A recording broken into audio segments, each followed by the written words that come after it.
Well, that's the shape of some of those coming forward to this second round. Tremendous competition indeed as we look at the depth of talent, some experienced British team riders and some very good young riders coming through hot on their heels. David McPherson, Chamberlain said, combination that went to the All-Tech World Equestrian Games, jumped clear in round 2, 39.60. And a little bit quicker on the pace as well. Tim Page took the lead at that point. Quentin Tarantino, 38.33. Winner from Solihull. New ride for Daniel Nielsen this season, Flaming Star, owned by Peter Charles, 1 fence down, 35.54. And Peter Charles into 4th at that stage, 1 fence down, 36.73. We pick up the action then with Paul Barker and Elegant Sea, a 13-year-old horse owned by Lynn Barker. Rider from Yorkshire, and gets a good line in there. Several of those gone round the planter there, but Paul gets inside, gives himself a tight angle to that next one, but could gain some valuable ground. Has been consistently up in Great Britain's top 20 for quite some time. And is renowned for being very good against this clock. Very good nippy horse, this one. Tight in there. And on the final run for home. Takes a run at the last and gives it a rub, but gets away with it. 35.22 the final time, and it's very quick indeed. Catch Me If You Can from Paul Barker and Elegant Sea. Again, at the very, very best of their form. Look at this last fence, a long run at it, gives it a rub, and they're right to the top of the wings. The poles there, and they're very big fences indeed.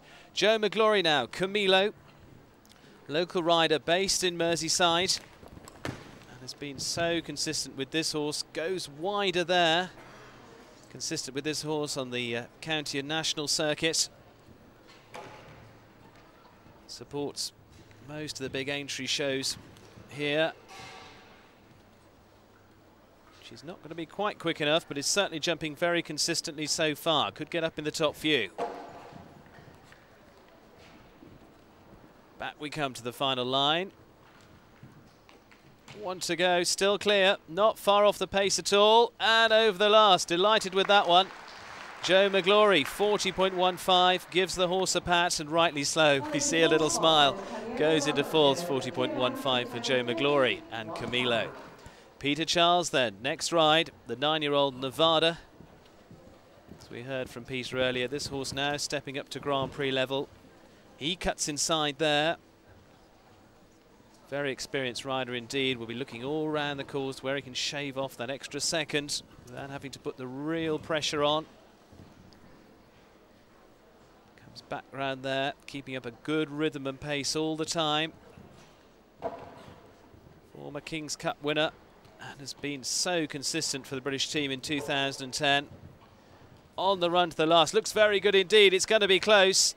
36.96. It's just over a second slower for Peter Charles. Goes into second. Jumps clear, though, with Nevada. So we watch out for that one in the coming season. Our young talent watching on. George, Katie and Pippa. See if they can pick up any tips. Stephen Whittaker, Shearwater, Mikado.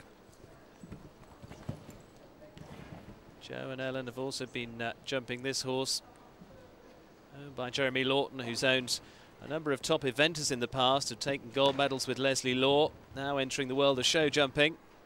Oh. This horse is really stepping up a gear now. 35.22. Stevens in with a very good chance. 1 to go. On the way to finish, is going to have to fly. And over the last in, 35.97.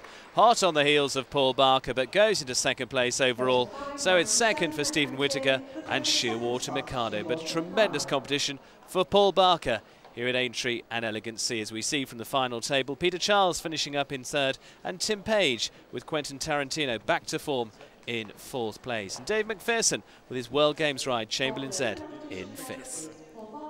Rob Hoekstra, British Team Performance Manager, presenting to Paul Barker.